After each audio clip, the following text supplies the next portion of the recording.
Hi, this is Mr. Merrill. In this video, we're going to talk how to transition from a position versus time graph to a velocity versus time graph. So, we have to first remind ourselves what a velocity versus time graph is telling us. It's telling us the instantaneous velocity at every single moment in time. Now, how do we get that from a position versus time graph? Well, the slope on a position versus time graph has a special meaning. Its special meaning is the velocity. So say I want to find the velocity at half a second here. Well, that just means I have to find the slope of that part of the graph.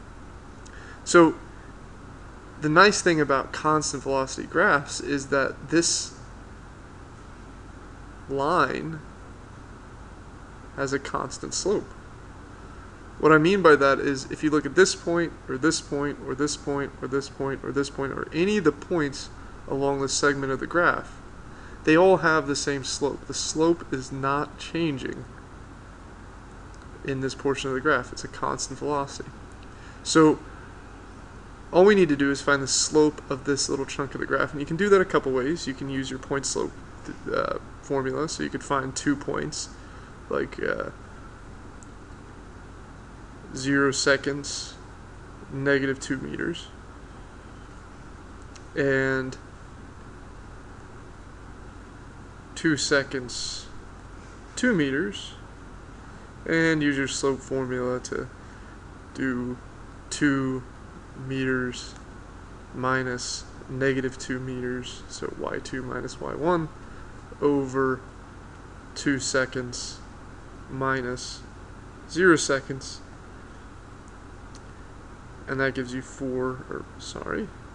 2 meters per second. So that's one way you could do it, and that makes sense. We get a positive velocity, and this is a positive slope. Or you could always look at rise over run, which is essentially the same thing, different way of thinking about it. So here we can say it rises 4, starts at -2, ends up at 2, so it rises 4 meters in 2 seconds. Rise over run, you get 2 meters per second. So either way is fine. Just make sure you don't make the very common mistake of counting the grid marks. That's something you do not want to do. In this particular instance, it'd be an issue because the scaling on the time axis is not 1 second per notch. So anyway, we have a velocity all along this portion. Anywhere along here, the slope is 2 meters per second. So that means all along this portion from 0 to 2 seconds, we should see the velocity remaining at 2 meters per second. So now we just look at the next chunk in the graph. From 2 seconds to 3 seconds, we look at this slope. This is a flat horizontal line, so its slope is 0. All it's saying is that in this part of the graph, our position wasn't changing. Our velocity was 0. So in the velocity versus time graph, we're going to see that as the graph jumping down to 0 meters per second.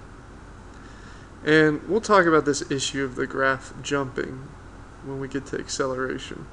It's not truly what's happening here, but for now, we're okay with writing something like that. And this last chunk of the graph, we just need to play the game again where we find the slope. So here is -2 meters per second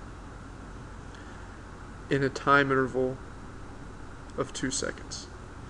So -2 meters per second, 2 seconds. The velocity in this last portion of the graph is -1 meter per second.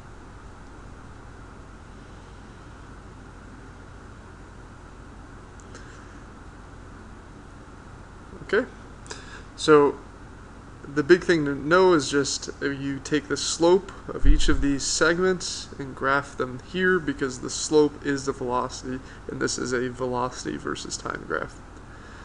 Just practice on yourself, and I'm sure you should have no problem with this. Alright.